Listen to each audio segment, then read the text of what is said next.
बिस्मिल्लाहिर्रहमानिर्रहीम। दोस्तों, आज की इस वीडियो में एक रिपोर्ट आपके सामने पेश करूंगा जो ओआईसी के इजलास से मुताल्लिक होगी।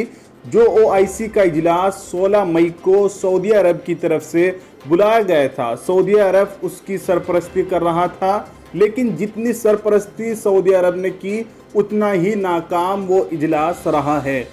ओआईसी की पूरी खबरें आपने अब तक देख ली होंगी, सुनी होंगी। यूट्यूब पर बहुत से पत्रकार हैं जिन्होंने ओआईसी के बारे में आपको बताया होगा कि ओआईसी का इजलास था और ओआईसी की तरफ से सख्त मजम्मत की गई है।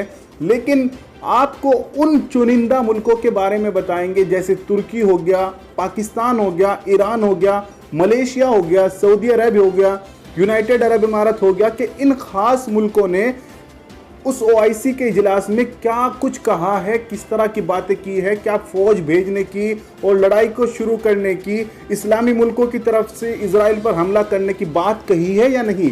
ये आपको हम एक एक मुल्क के बारे में बताएंगे। यूँ तो 57 मुल्क हैं ओआईसी में, लेकिन जो ख़ास मुल्क जिनके नाम हम हमेशा आगे रखते हैं जब भी मुसलमानों के ऊपर दुनिया में कहीं जुल्म सितम होता है, ख़ास तौर से तुर्की का नाम आता है। तुर्की के वजीर खारजा ने क्या कुछ कहा है ओआईसी के इजलास में, और सऊदी अरब जो ठेकेदार बनता है उसने क्या कुछ कहा है, कौन सा तोप और तीर इजराइल पर उसने फेंक दिया है। आज की इस रिपोर्ट में इंशाल्लाह आपको तमाम तफसीलात बताई जाएंगी। अगर आप भी ओआईसी के बारे में और ओआईसी के अंदर जो ये ख़ास मुल्क हैं इनकी कारकर्दगी, जो इन्होंने कल के इजलास में कहा है, जो कुछ ये करने जा रहे हैं, उसको आप पूरा सही सुनना चाहते हैं तो मेरी इस रिपोर्ट को आखिर तक ज़रूर सुनें।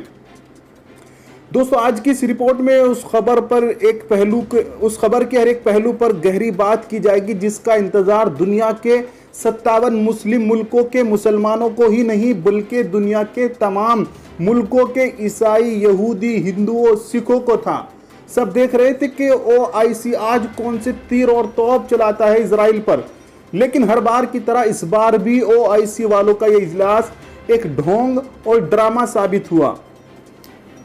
लेकिन ओआईसी को बुरा भला कहने से पहले एक नज़र उन मुल्कों के बयानात पर भी डाल लेते हैं जिनसे उम्मत मुस्लिमा सबसे ज़्यादा आस लगा। अगर हम बात करते हैं सबसे पहले तुर्की की, तुर्की के वजीर खारजा, उन्होंने ओआईसी में इसराइल की सख्त मजम्मत की है, जो कि हर मुल्क करता है। बस मजम्मत ही गैंग बना हुआ है। जिस तरह से हमारे मुल्क में एक मंत्री हैं जिनको हम निंदा करने वाला मंत्री कहते हैं। जब भी कोई हमला होता है, जब भी पाकिस्तान, चीन या कोई मुल्क हमारे मुल्क के खिलाफ कुछ बोलता है या हमारे मुल्क के अंदर कुछ हो जाता है, एक मंत्री है जिनको हम निंदा मंत्री के ही नाम से जानते हैं और वो कड़ी निंदा करते हैं।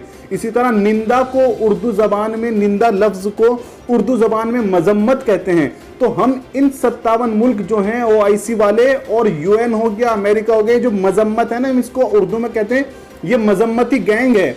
तो तुर्की के जो वजीर खारजा थे, ओआईसी की जब मीटिंग हो रही थी सबसे पहले तो उन्होंने भी मजम्मती बयान दिया और कोई ठोस कदम उठाने की बात नहीं की है। यानी जिस तरह से हम लोग देखते हैं कि सोशल मीडिया पर ख़ास तौर से फेसबुक जो होता है उस पर बड़े बड़े ग्रुप आजकल हिंदुस्तान में बने हुए हैं।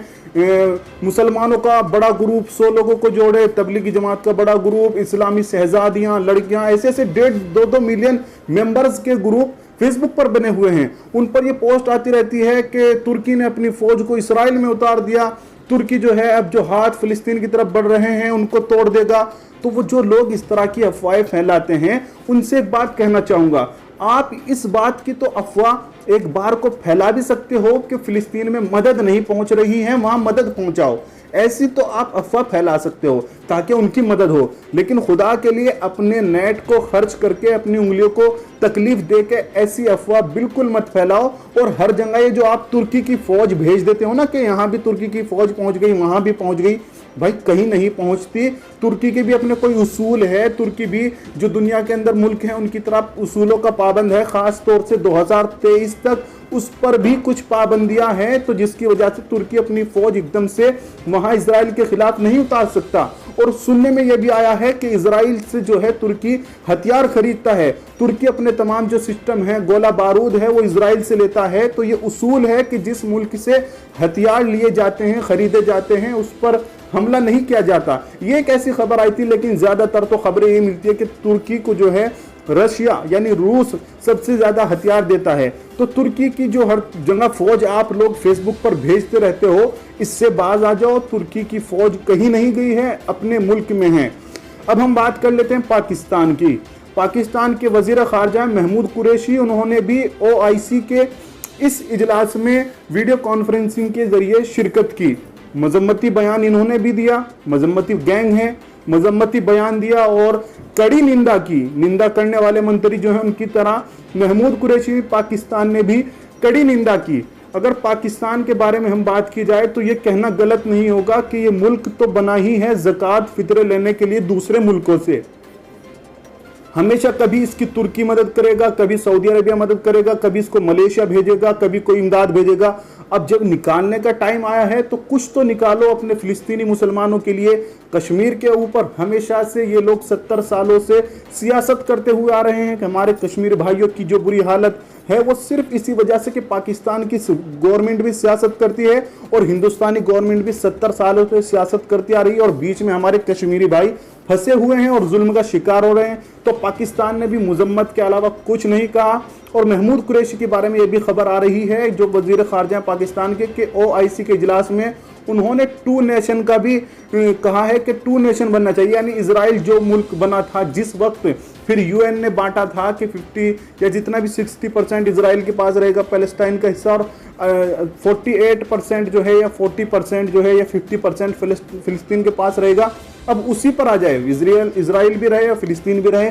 ऐसी भी उनकी तरफ से खबरें आ रही है कि उन्होंने ऐसा बयान भी दिया है। अगर महमूद कुरैशी ऐसा बयान OIC के अंदर देते हैं तो ये सख्त मजम्मत हम भी करते हैं कि इजराइल का पूरी तरह से खात्मा होना चाहिए। इजराइल एक नाजायज कब्जा करके बैठा हुआ है। जो तुम्हारे कायद थे मोहम्मद अली जिन्ना, जिन्होंने पाकिस्तान को अलग किया था, उनका भी यही मौकिफ रहा है कि इजराइल एक नाजायज मुल्क है, नाजायज कब्जा उसने किया है। आपने तो फेसबुक पर, सोशल मीडिया पर वायरल भी फोटो भी देखे होंगे कि किस तरह नंगे भूखे ये यहूदी फिलिस्तीन के अंदर आए थे। जब इनको जर्मनी से हिटलर ने मारकर भगाया था तो फिलिस्तीन वालों ने इनको अपने यहाँ रहने के लिए जगह दी थी। लेकिन ये होते ही ऐसे, इनकी हजारों साल से यही तारीख रही है कि इनके साथ जो एहसान करता है ये उसी के ऊपर बाद में जब पावरफुल हो जाते हैं जुल्म करते हैं।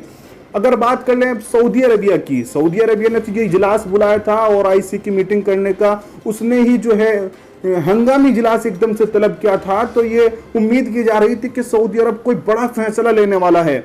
शायद सऊदी अरब अपनी फोर्स को, वो जल्दी करीब में है फिलिस्तीन के, वहां भेजकर एक अच्छी मदद करने वाला है।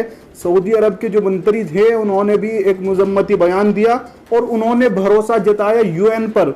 यूनाइटेड नेशन एक ऐसी तंजीम है जो सिर्फ मुसलमानों के खिलाफ बनी है। कहा तो जाता है कि यूनाइटेड में तमाम दुनिया के मुल्क आते हैं और चाहे किसी भी मजहब का हो या मुल्क हो उसको इंसाफ दिलाती है, लेकिन ये हकीकत में मुसलमानों के खिलाफ एक साजिश है जिसने सल्तनत उस्मानिया को भी ख़त्म करवाया है, जिसने और भी बड़े बड़े नुकसान मुसलमानों को पहुंचाए हैं, ख़ास तौर से फ़िलिस्तीन के मुसलमानों को, कश्मीर के मुसलमानों को।